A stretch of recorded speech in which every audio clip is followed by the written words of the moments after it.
The world needs decisive political steps for global growth. The rapidly changing international agenda has become the main topic at the 9th Astana Economic Forum. Over 2 days, politicians, Nobel Prize laureates, experts, and financiers from around the world were searching the answer to what is the future of the global economy and what to do with it. The easy life finished when prices for raw material collapsed. The further development of the entire planet depends on the joint actions of countries and, most importantly, their rulers. However, some countries are becoming closed from the international community under the influence of various causes. Trade alliances are being created to replace the WTO. The governments are imposing a veto on the movement of capital and expanding mutual sanctions. The expansion of such trade unions will not result in anything good, the president of Kazakhstan said.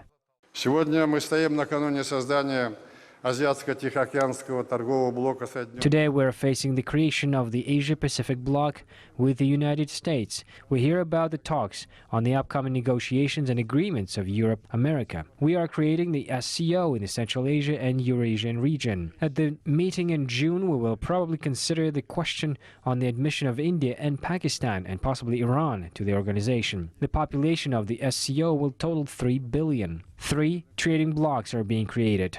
How will the WTO operate? In my opinion, this is a dead end, which in the long term will harm all countries and will lead to an increase in confrontations around the world in the radical phase. Because resources are short-lived and raw material prices are unstable, it is necessary to invest in human resources, the president of Kazakhstan believes, and above all, the international community should pay attention to the poorest countries. To solve this problem, I suggest forming the Human Capital Development Fund under the UN. The fund will aim to improve the quality of education and healthcare in the poorest countries. According to UNESCO, about $50 billion a year is needed just to provide basic education in these countries. In addition, Nazarbayev proposed to introduce a global tax on offshore assets. These funds will be used to help the vulnerable groups of people. According to UNESCO, the poorest countries need $50 billion to provide education. At the same time, offshore accounts store trillions of dollars.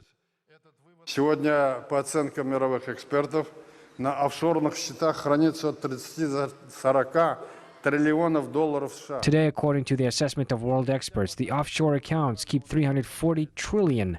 The introduction of at least 1% global tax on these assets would bring education and health in developing countries to a new level. The funds from this tax could be accumulated at the above-mentioned Human Capital Development Fund. I think that the IMF, the World Bank, would be able to propose effective measures for the global economy, de-offshorization. Могли бы предложить эффективные меры по деофшоризации глобальной экономики.